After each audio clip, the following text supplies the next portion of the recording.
There we go. Okay, good. Got it.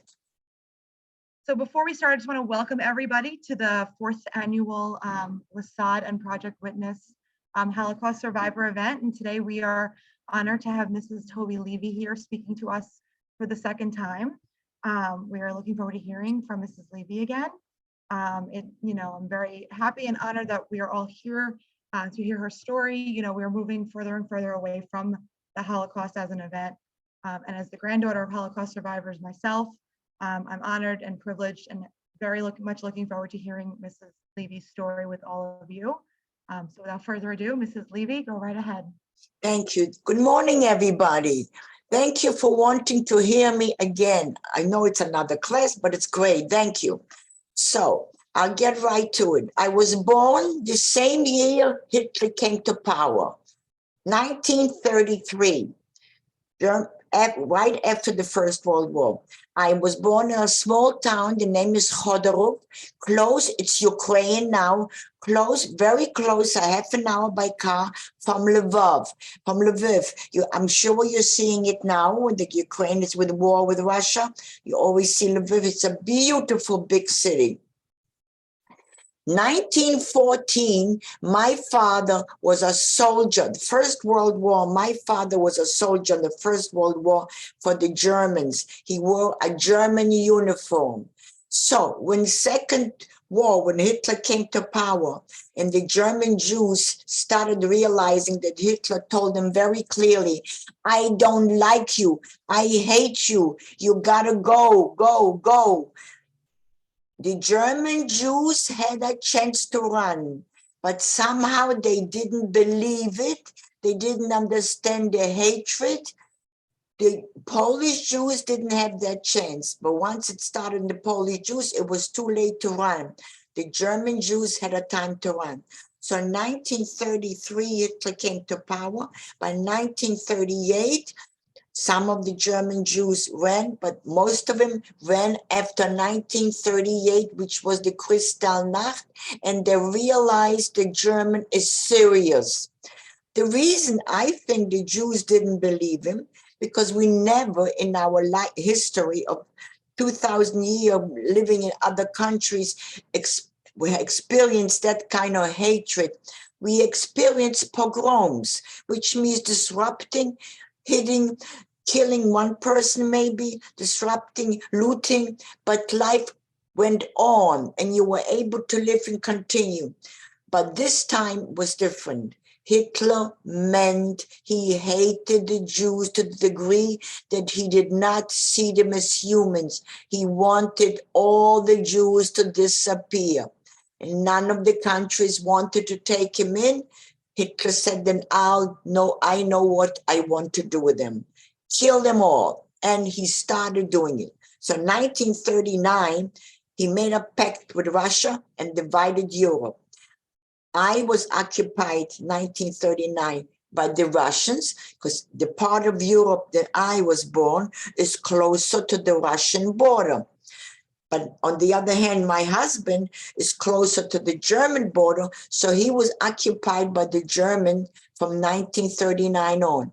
When they came into him, they took him, his brother, and his father to labor camp.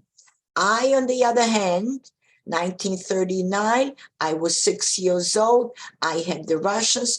I will talk a lot about my father because on my own, I had no chance of surviving. I was a child, didn't comprehend, understand. So I will talk about my father. My father realized that the Russians are not the Germans, and we will be able to live there. So what did he do? He was a merchant. He was his own store. We lived in center of town. It's called the Rinnig. It's a square. Like all the villages from all around come to Chodorov twice a week to sell their products and buy. So there was in the center of square. That's where my father had his store. He had material, like yard goods. What did he do? He took his material, hid it in the cellar, closed the store. He was a plain, simple guy. So the Russians didn't bother him. They gave him a job. So from 1939 to 1941, my life was halfway decent. It was fear and talk. We were talking what's happening in Germany, and how did we know? People ran away from Germany, came to us, and they were telling us, remember, there was no such communication as you have today, instantly knowing what's happening. It would take weeks for one country to the other to know what's happening. But we knew enough, but not deep enough, and not understanding the depth of the hatred what the Germans had for the Jews and what they had in mind to really slaughter them out in each town that they occupied. 1939 was divided. 1941, the Germans break the pact with Russia and attack Russia and start running after them. Okay, my town had a train station, which is a big deal those years, had a lumber yard and a sugar factory. It was small, but a very vibrant town. So each guy was fighting. Oh, so when Germany broke the pact with Russia in 1941, we had a train. Many single people were able to get on that train, but most of it was the Russian soldiers got on it and ran away to Russia. My father took me, we were a small family, I had one sister. He took the four of us, tried to get on the train to run away to Russia, but couldn't get on it. It was so difficult. So he goes to another town, and then he realized he cannot get on that train. So he says to my mom, I think we're making a mistake if we cannot get on the train to go into deeper Russia. We are much better off being in our hometown, because there at least everybody knows us. To me, it's indicating that he already was hoping from outside help, from his neighbor's help.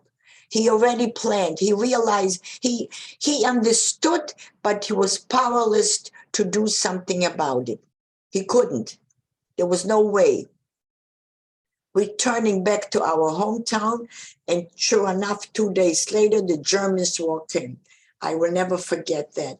The Germans walked, the Polish soldiers didn't fight him. The Russians didn't fight him. No one was fighting the soldiers. They just occupied each town by walking in and occupying. And the minute they walked in, they asked all the Jews to come in the center of town. Right away, they're busy with the Jews. The Jews are the main issue. Center of town, all the Jews. Most Jews live next to each other. I call it, they make their own ghettos. They're most comfortable living next to each other. We have your temple, you have your neighbors, you have your family. So all the Jews coming out. Since I was so short, all I remember is the elegant boots, which I've never seen. The soldiers so tall and handsome, but they screaming at us. They're not giving us orders in a normal way as occupiers come and tell them what the rule it will be on the new occupation. No way. Screaming us, telling us we are no longer citizens. We no longer have any rights whatsoever. Whatever is yours is ours. Everybody goes to work. Not talking anything about children. What about children? If I go to work, nothing. And at the end, which is a symbol, they did the dehumanizing. Every town they came in, this was their symbol of dehumanizing. They took one young man, had a small little beard, push him on his hands and feet. They put a foot on their back and say to us, this is who you are now. To me, it looked like they treated a roach. They put a foot on a roach and they're screaming and yelling. When we finally come upstairs to the apartment, my father turns to my mother and says, I'm sorry, this is not, to my mom, he says, this is not the same Germans that was the First World War. None of us are going to make it unless we get help from the outside. There was no help from outside, nowhere. Up, left, right, no help from outside. You felt like you were in a jail. You felt you locked in. You locked in all the time. My father was lucky, got a job working in the lumber yard. Why was he lucky? Because not only Jews worked slave labor, but regular people had jobs there, Ukrainians and Poles. My mom had to report to the Gestapo every day where to go to work. They didn't, so I had an older sister. If I was 6 years old that time, on 8, but that by 41, my sister was 12. So my father said she will be in charge of me, and we're not to go out of the house because everybody had to wear a white armband, 5 inches, make it yourself, armband, and in the center a blue star. If you go without it, you're dead. If you go with it, you're dead.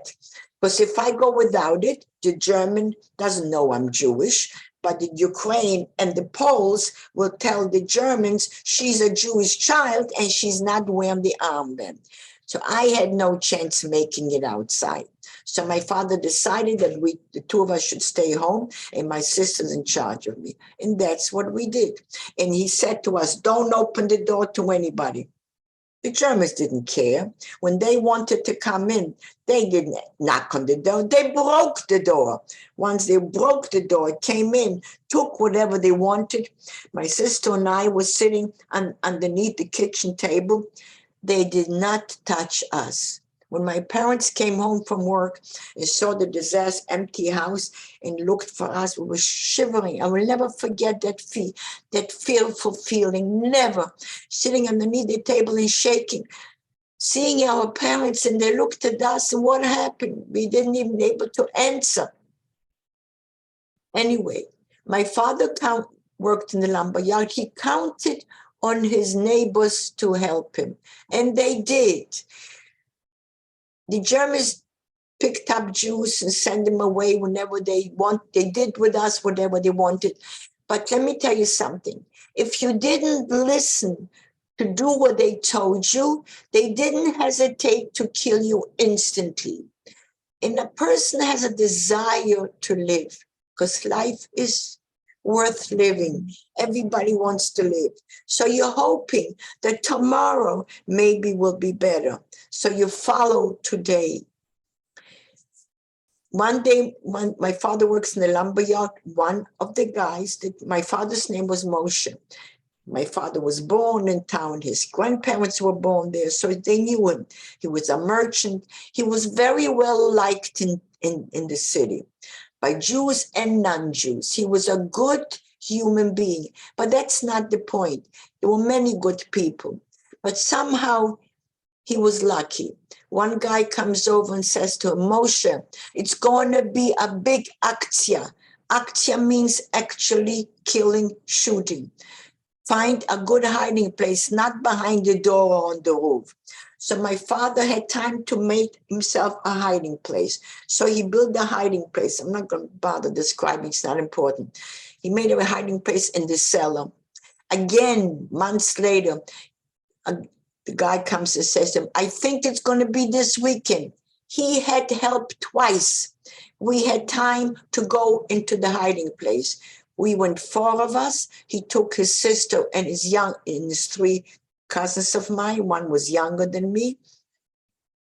His father, my grandfather, did not want to go in hiding. So we left him in the kitchen and we went in hiding. Sure enough, it was a Saturday morning. Early morning, we heard the Germans with their dogs screaming, hurrahs, get out fast, knocking, screaming. It was a disaster. In the afternoon, they walked into my aunt's apartment where my grandfather lived with my aunt, and he's sitting in the kitchen table. They say to him, come. We hear it because we're in the basement, we're underneath. And he says, no, not a problem. Takes a pistol, shoots him while he's sitting there, just like that. And they walk out. They leave him there sitting. They walk out.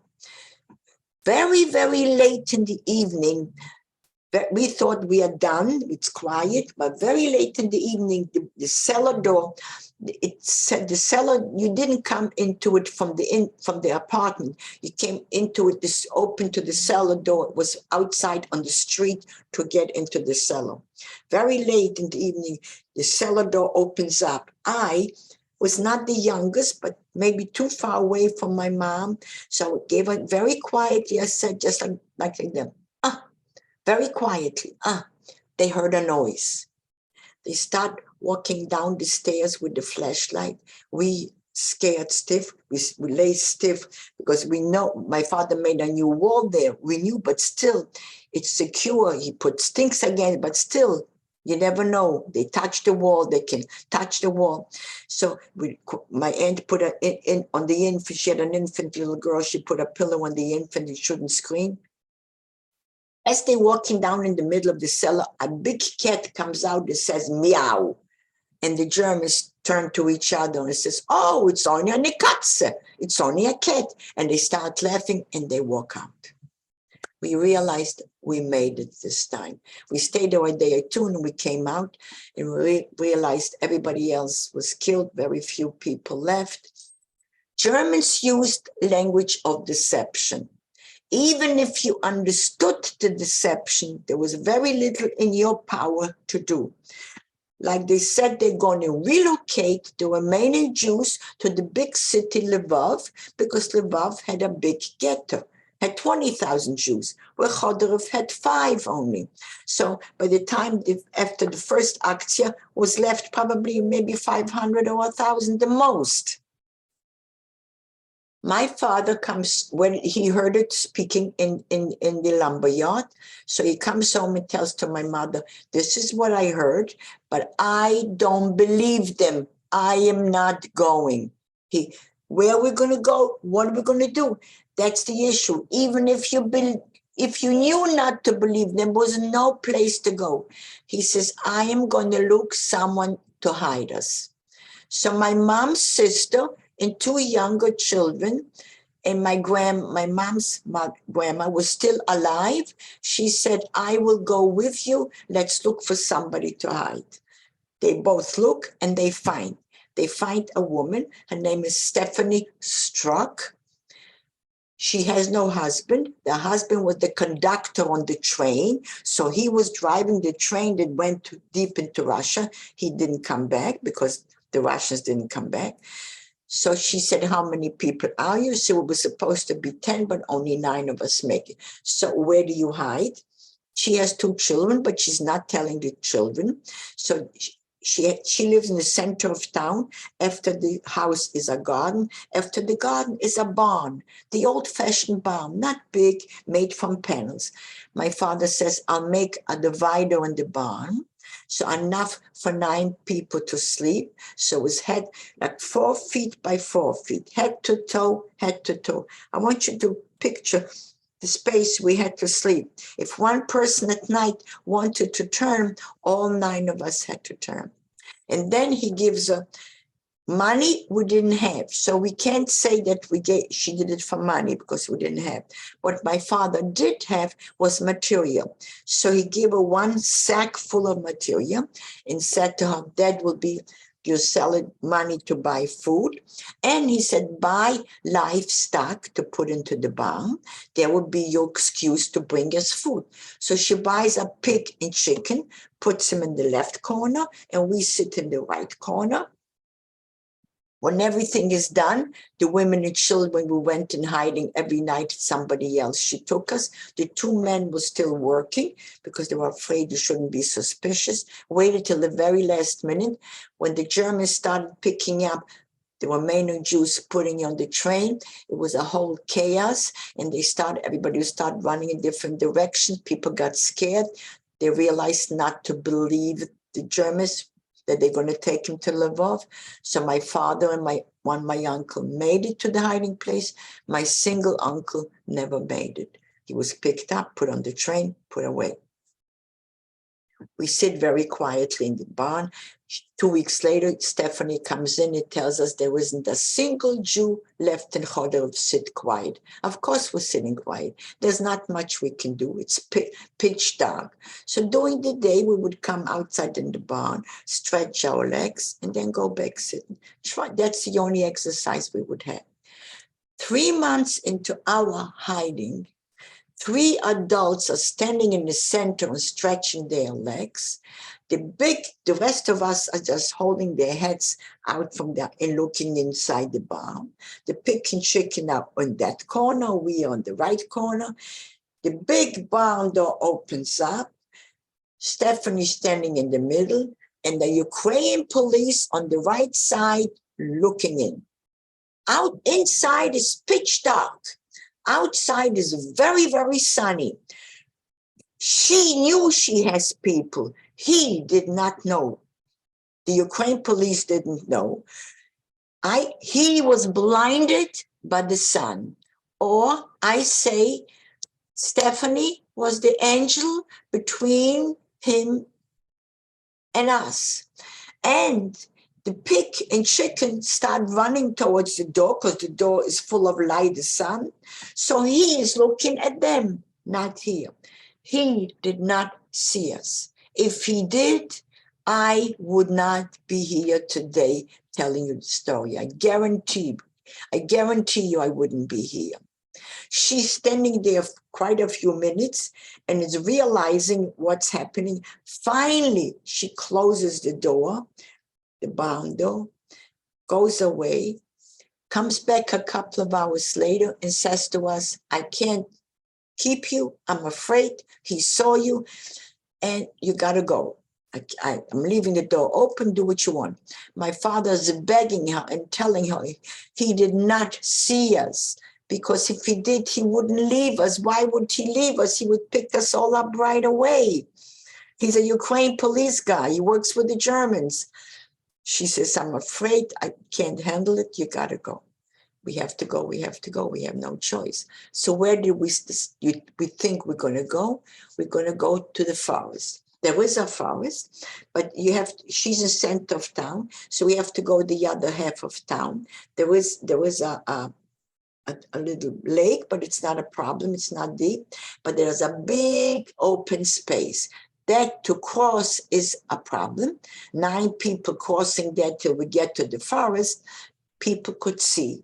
And how are we going to dig a hole in the forest? We don't have even tools what to work with, but we had 2 pails for waste in the barn, so we would take these 2 pails and a pot, whatever we had. We were ready, getting dressed to go, and as we're getting dressed, my father says to my mom, Betty is a big girl. My sister was 12 years old. Maybe Betty and Toby I should give her an address. They should go to some neighbors. Maybe they'll take them in and we'll go to the forest, but who knows if you're going to. They're discussing what to do. Okay. Now I want to show you what kind of person Stephanie was. She did not hate us. She was not like the whole world hating us. She fought with herself. She knew that 9 people to go to the forest we're not going to make it. Somebody will see us. 9 people to walk to the forest till we dig a hole. What does she do? She can't chase us. So she goes to the Ukraine police and says to him, you know who I am? I'm Mrs. Strzok, you know my husband, you know where he is. Tells him her mother and father, you know, my sister has the bakery. And she tells him her whole life story. And I have 2 children. Why did you come? What were you looking for? He says to her, Mrs. Strzok, you bought livestock. My job is to register it. You bought livestock. I registered it. That's all. She looking at him and he's saying the same thing. So she's realizing he's came to register her livestock, not looking for Jews. She comes out and realizes he did not see because she tried to not raise. And then we're leaving tonight and she doesn't have the heart to chase us. She comes home. She has a 19-year-old daughter, 16-year-old son. His name was Tajik. She tells the children who she has in the barn for 3 months and what happened in the afternoon and that we're leaving to go to the forest.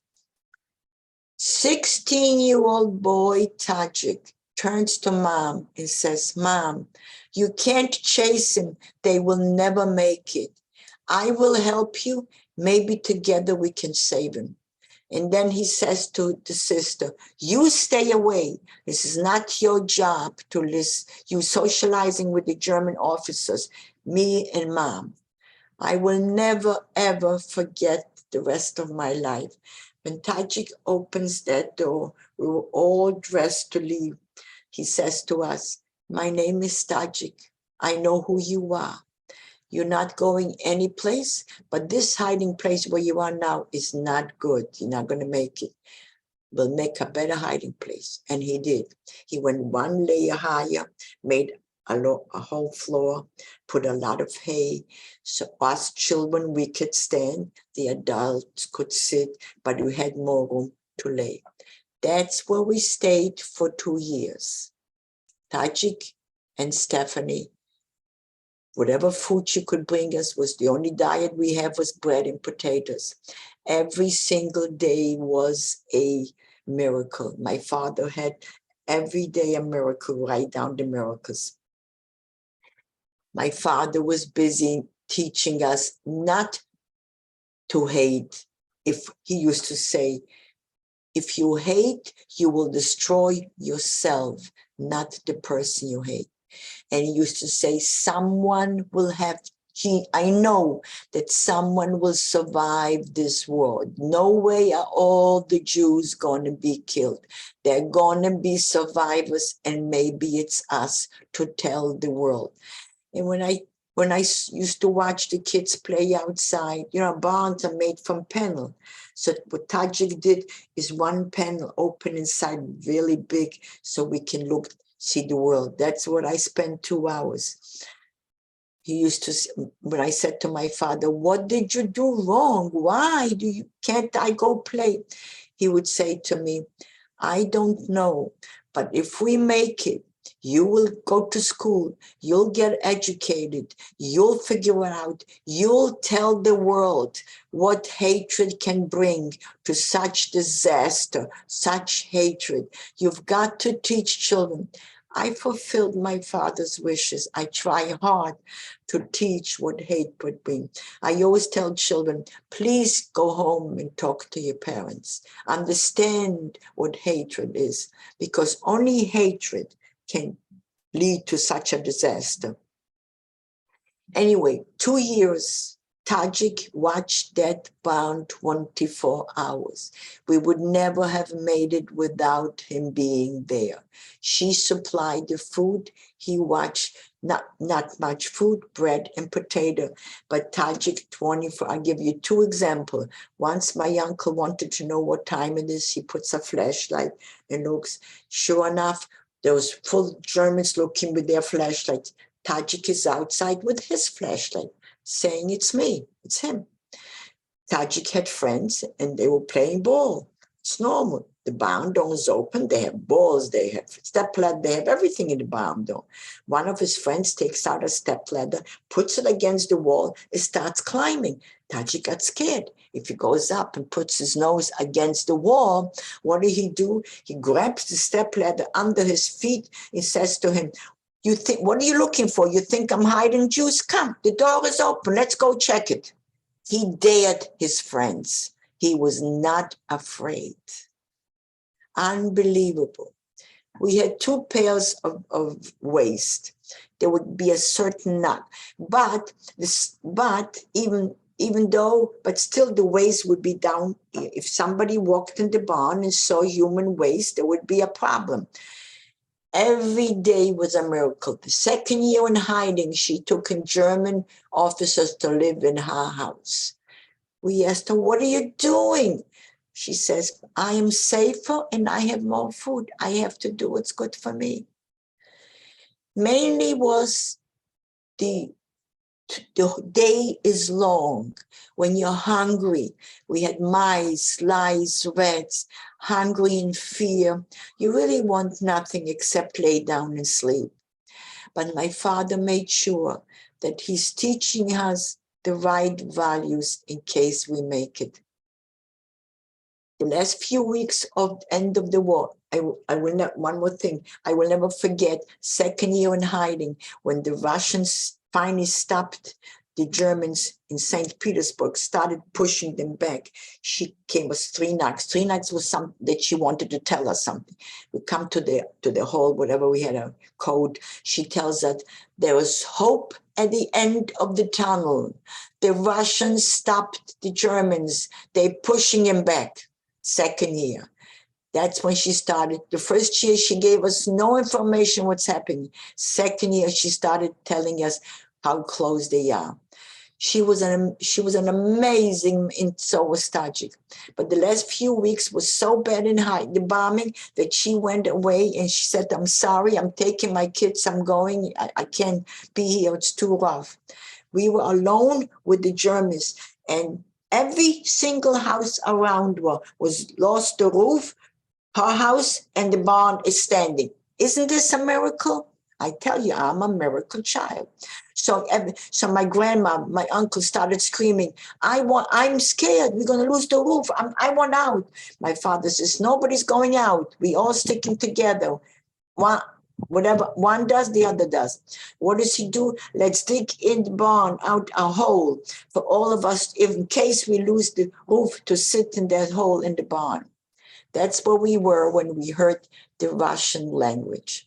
We came out and we looked at each other and we said, is it possible we made it? And the Russian soldiers, little boys, really not big soldiers, and what do you think they ate? American food in the jar, in the cans. And we said, we were hungry, we want to eat. They said to us, no, if you eat, you will die. So we didn't eat, and we each split in 2 different places. And my father knocks on this woman that he knew all his life, and she says, you're alive, Moshe, you're alive. She took us in and gave us a bath. We didn't have a bath for 2 years. Anyway, we stayed in her house, not too long, because we were very anxious to get out to know who else survived. When we came out, 31, including us, 31 people survived in the Khodorov.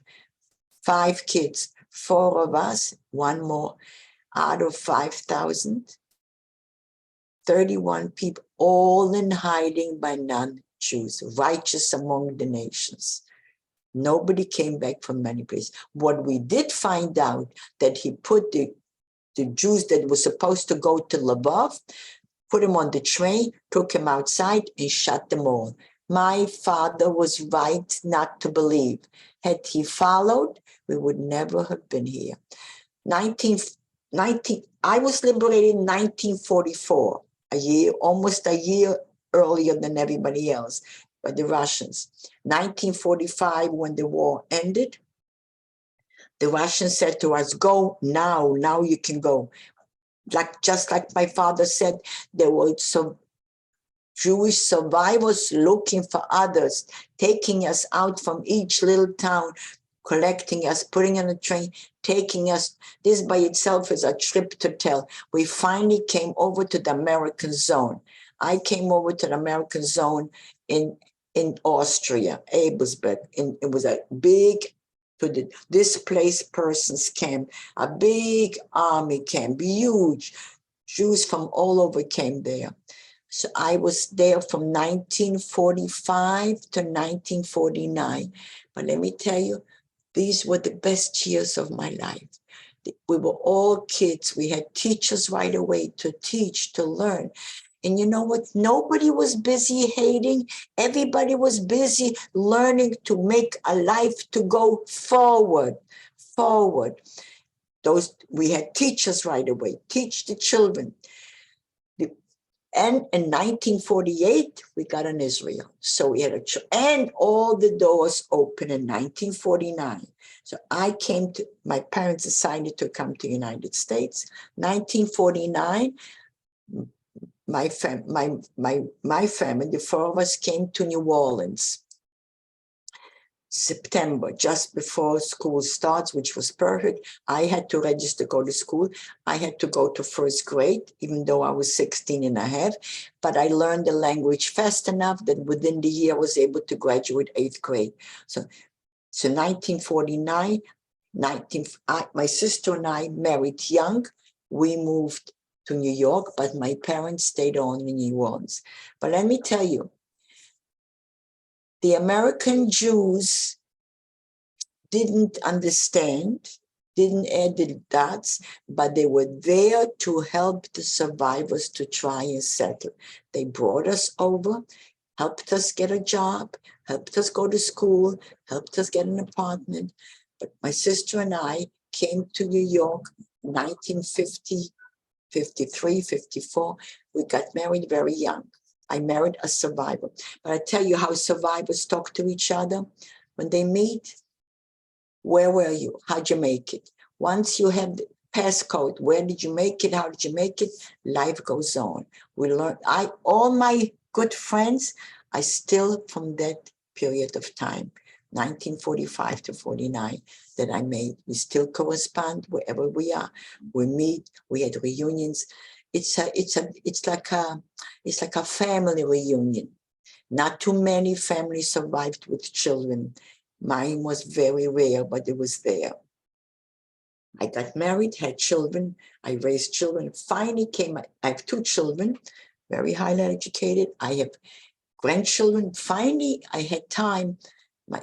My parents passed away at old age, my sister, my husband. Finally, I had time to volunteer, and I volunteer in the museum. That's where I became a docent, but slowly I became a speaker. I fulfilled what my father wanted me to do, tell the world not to hate, what it is to be a good human. None of the survivors that I know hate anyone.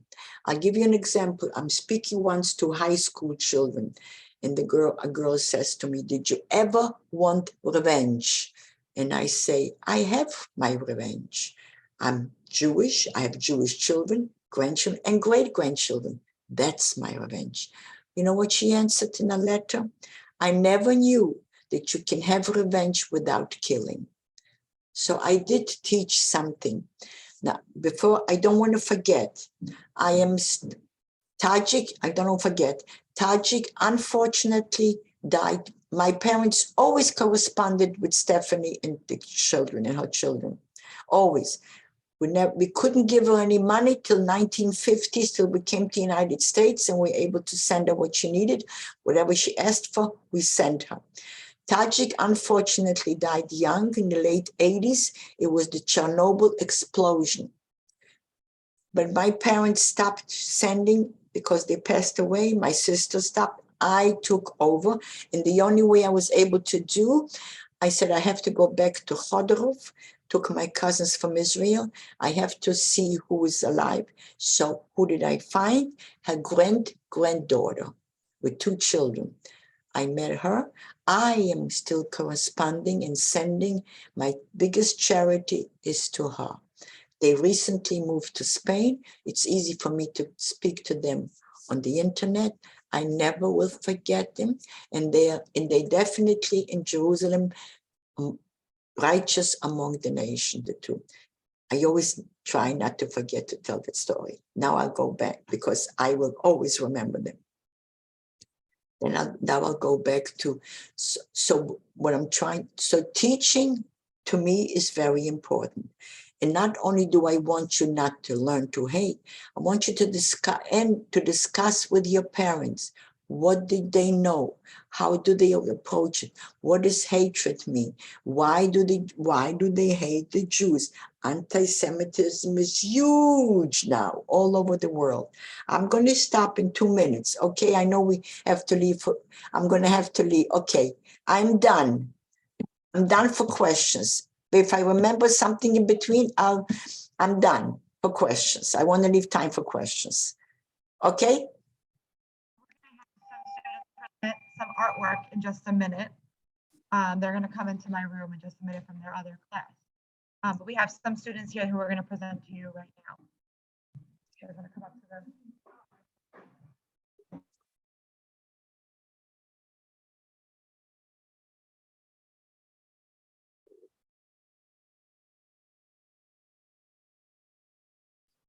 Knowledge is power, very true. Just give us 1 second. Thank you for telling your story. That was beautiful. I'm giving you more than a second, whatever time they need.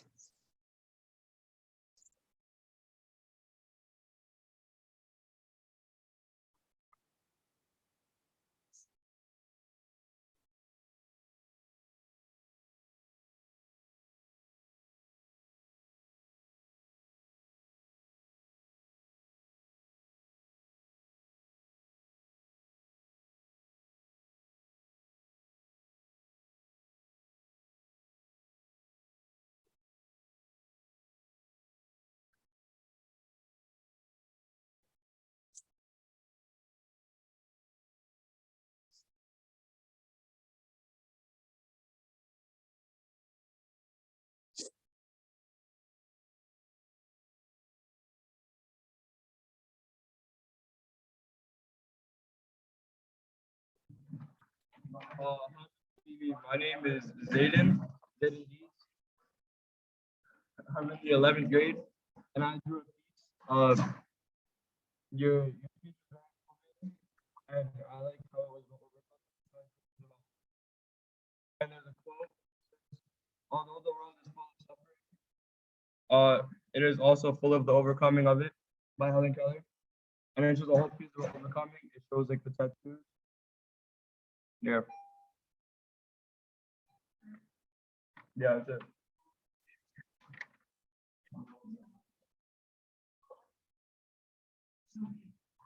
All right, so we're just waiting for a few more students to come to the rooms and get their projects, and then we'll show you the rest. Whatever you do is fine with me. How is that? Sounds good.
Hello, nice to meet you. My name is Ryan Yemen, and I'm from 11. I am in 11th grade, and this is what I made. Wow. Beautiful. Wow, beautiful. Wow, thank you. Good. I like it. I like it. That's what I do.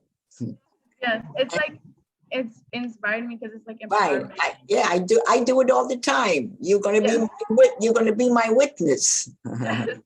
It's like empowerment and it's like Right. so yeah, Very good. it's like Yeah. it shows symbolizes Very good. Excellent. Excellent. Excellent. yeah. It's a great pic. It's a great idea.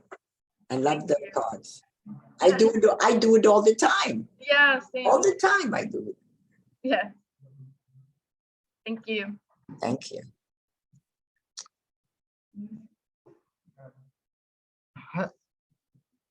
Hello, Miss Levy. My name is Jaden Bell, and I'm sophomore. I'm in 10th grade, and I wrote you a little poem, Oh, that's so sweet of you. Thank you. which says, "Spread upon still winds the story of our kin, the horror they endured, of which we can still feel in our skin. Echoes of suffering cries ring through the once silent sky. We must never forget the lives sacrificed in this dark time. Women, men, and children are torn away from their families, mocked, tortured, and killed without any mercy or empathy. They were pulled from their homes and shipped away in freight cars. Many were loaded like cattle and without any possessions, not even a bar. The fortunate few were put to work to be used as slave labor. Others were bonded for a worse fate, helpless to the major's terror. Laid before men in golden uniform, they were shown no mercy. They were made to stand and watch. As the guards filled their arms with guns, I drew inspiration from the fact that we shouldn't hate anybody in the sense that That's right. you also shouldn't feel any revenge towards somebody, because you can have revenge but not even come in contact with that person. Thank you. You're so right. You're so bright. You're so right. I wish everybody would think like you. It would be a better world. Can you teach some of the kids? Can you do that job too? You should. You Mhm. should. Mhm. You teach the children not to be bullies in school. There usually is the bullies every school. You should be one of those that say, no, that's not fair. Let's help this child. This child needs help instead of bullying. Yes. Thank you for coming forward. You're special. You're special. Thank you.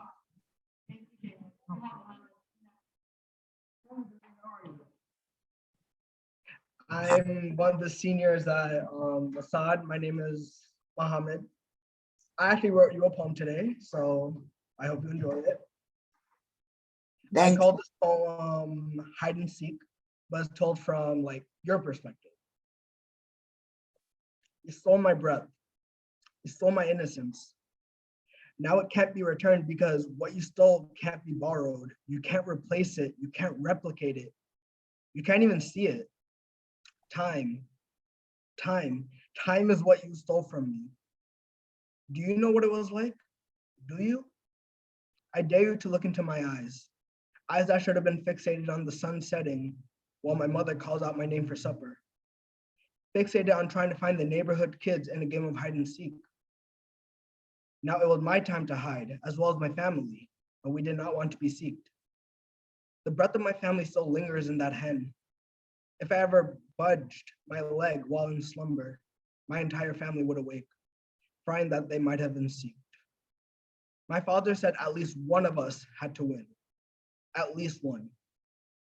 Now I arise from my queen-size bed in my lovely home, no longer hiding. Now it is my time to seek, not to exact revenge, but passing on the timeless truth of my family's suffering. Our endeavors were not meaningless because we, the living, refuse to forget. Beautiful, absolutely beautiful.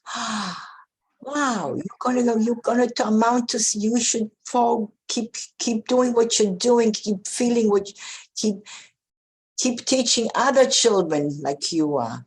Your parents did a good job. Thank you, but if it weren't for you and just what you've overcome and more so just the type of person you are, I feel like your character, your persona, it embodies what the world should be. So thank you so much. You're so sweet. Thank you. Thank you, guys. Thank you. Thank you very much. Thank you, everybody. Night, you have a nice group of kids there. Yeah. Hi, my name is Eliana. I'm a senior, and I drew you something. So I don't know, but I drew you. Wow. Yeah. How did you do that? I don't know. It just, I just Oh, did it. it looks just like me. It's I me. tried. Oh my God. It's beautiful. Thank you. Oh my Thank you. God. Oh, thank you. But I purposely drew you from. Did you draw this? You're going to be an artist. That's what I'm. You're very talented. Unbelievable. Don't give up the talent. I won't.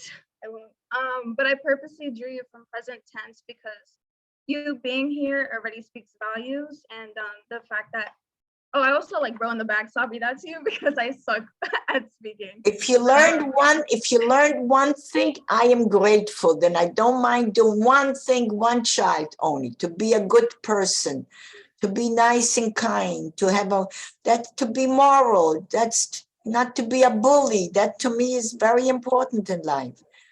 Yeah. That's what I taught my kids, and my parents taught me that in hiding. So I wrote, you are nothing from inspiration. I'm so thankful I got the honor to hear your experiences. You are the definition of strength and grace. Thank you for educating me and my classmates so we can share and educate others as well. You gave me an education on human moment I will never forget, forever with power. It's a pleasure meeting you. You are a beautiful soul. All three of you, all of you that came forward gave me hope that there's hope for the future. There's hope. Hopefully I could send this to I you met somehow. you, I met the other two guys, the other two that wrote the poems. That gives me hope for future. And we have one more for you, one more piece of artwork. All and then right. We'll wrap it up. That's okay. Wow, wow, wow, wow, wow. These are talented kids, good kids.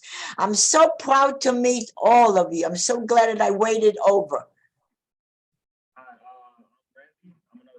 I can't hear you. Go in the middle.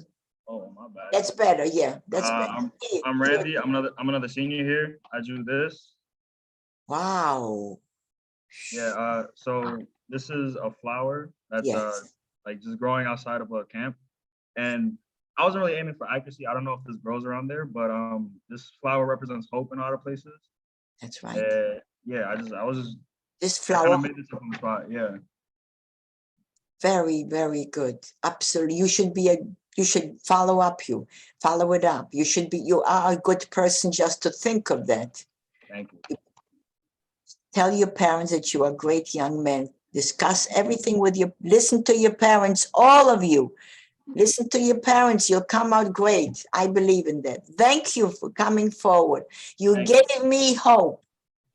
I mean it. I'm serious. You gave me hope. There was a class. You have a class full of kids of hope. Yes, and they're so grateful to have heard you speak again. Oh, and I'm we're very grateful grateful for for you. them. I'm grateful to meet them. I never met such talented kids and wanting to participate. It's great kids. Where was that school? Yes. And we want to just thank you again on behalf of everyone. Thank you. Such And an thank honor you. to hear from you. And we Thank you look for forward to having next me. year. Everybody have a great, successful life. Same here. Just go forward, and be a good person and listen to your parents. Yes. Be all gonna be my witness like that. Thank you. Thank you. Have a great week. Thank you. It was my pleasure, really. Mine, all mine. Guys, you're great. It's a great school. It's a great school. Thank you.